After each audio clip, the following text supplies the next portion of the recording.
All right, let's talk about something that, well, pretty much all of us do: overthinking.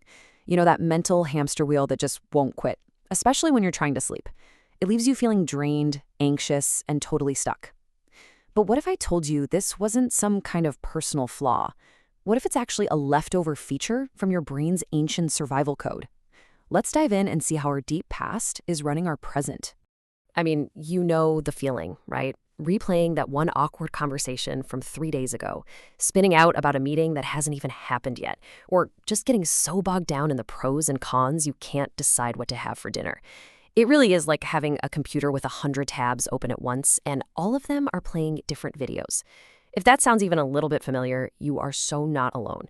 That's the signature experience of overthinking. And this slide right here gets to the absolute core of the issue. Our brains evolved for a world where threats were, real and immediate, like a tiger jumping out of the bushes. That whole fight or flight system was designed for that. It was not designed for a passive-aggressive email from your boss that just says, "We need to talk." But here's the crazy part. Your brain pretty much treats them the same. So to really get why that happens, we need to pop the hood and take a look at our brain's evolutionary programming. And look, this isn't about blaming our ancestors or anything. It's just about understanding this incredibly powerful ancient software that's still running the show in our heads today. The best way to think about it is like this. You've got this top-of-the-line 21st century hardware, your brain. But it's running on software that was coded back in the Stone Age. And that software had one main directive, one prime goal: keep you alive. That's it. So pretty much every feature, from worrying to planning, is ultimately an adaptation designed for survival. And a huge feature of this survival software is what we call the negativity bias. I mean, think about it. Our ancestor who heard a rustle in the grass and thought, it's probably just the wind, well, he might have gotten eaten. The one who thought, it's a lion, and ran away, he lived to pass on his genes. So our brains are literally hardwired to scan for, latch onto, and remember the bad stuff. It's not you being pessimistic, it's your brain doing its ancient job. Okay, so this survival code was genius for keeping us alive out on the savannah. But what happens when you run that same ancient code in our modern world, with its abstract deadlines, social pressures, and 24/7 information overload? Well, that's when good code starts to go bad. It starts creating more problems than it solves. And one of the biggest bugs in this system is something called rumination. This is when your mind gets stuck in a loop, chewing on the past. You're just replaying a mistake, that social blunder, that failure over and over, asking, why did I do that? It's a key pattern that keeps us stuck, and it's really closely linked with depression because you're just marinating in negativity without actually finding a solution. Now, the flip side of that coin is worry. If rumination is about the past, worry is all about the future. It's that nonstop stream of what-ifs. What if I mess up the presentation? What if they don't like me? It can feel productive, like you're preparing yourself, but mostly it just generates anxiety and gives you this false sense of control over a future you can't actually predict.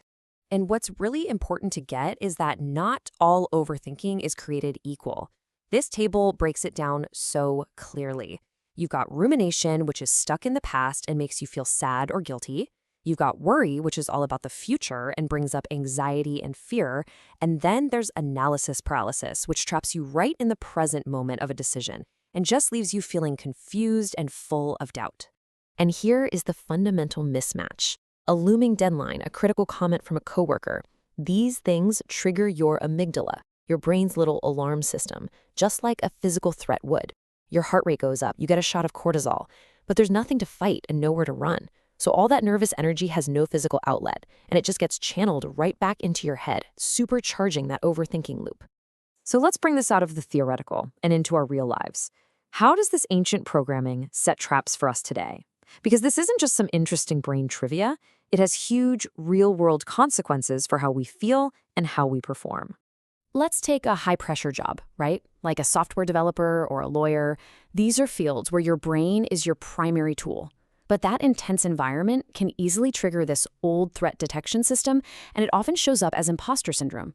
That nagging, persistent feeling that you're a total fraud and you're about to be found out, even when all the evidence says you're good at your job. And this is what it sounds like inside your head. It's a story your brain tells you. You get stuck on one tricky bug, or you get one piece of criticism in a code review, and your mind just blows it up into this huge statement about your entire identity. And suddenly you can't even think clearly enough to actually solve the problem in front of you.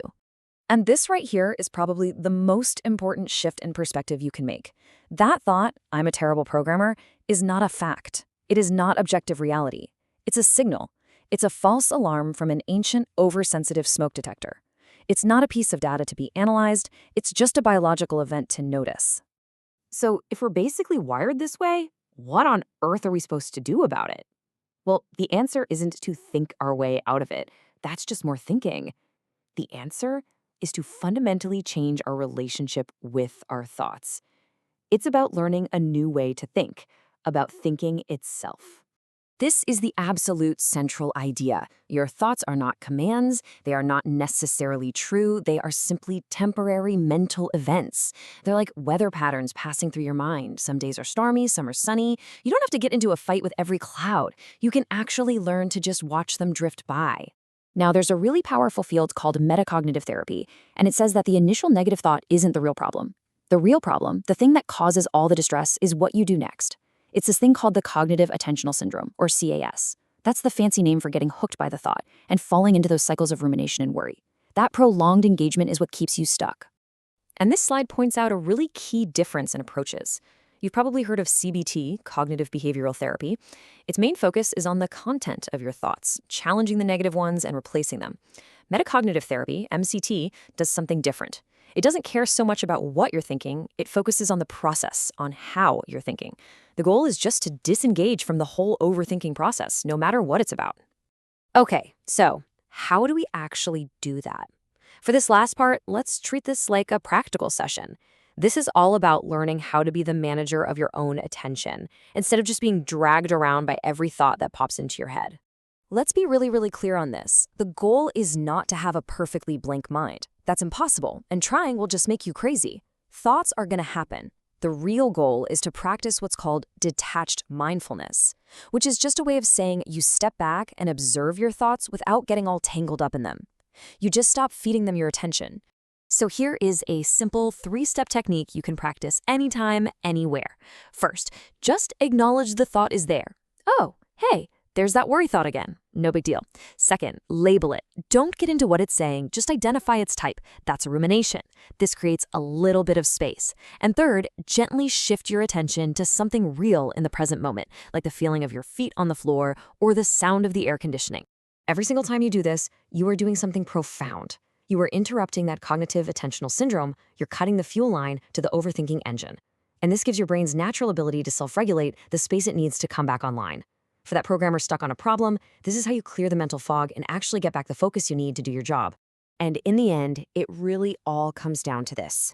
Your mind is going to have a constant stream of visitors. Worries, memories, brilliant ideas, silly ideas. You can't stop them from showing up at your door. But you absolutely have a choice about who you invite inside, pull up a chair for, and give your precious attention to. The power isn't in stopping the thoughts, it's in choosing your focus.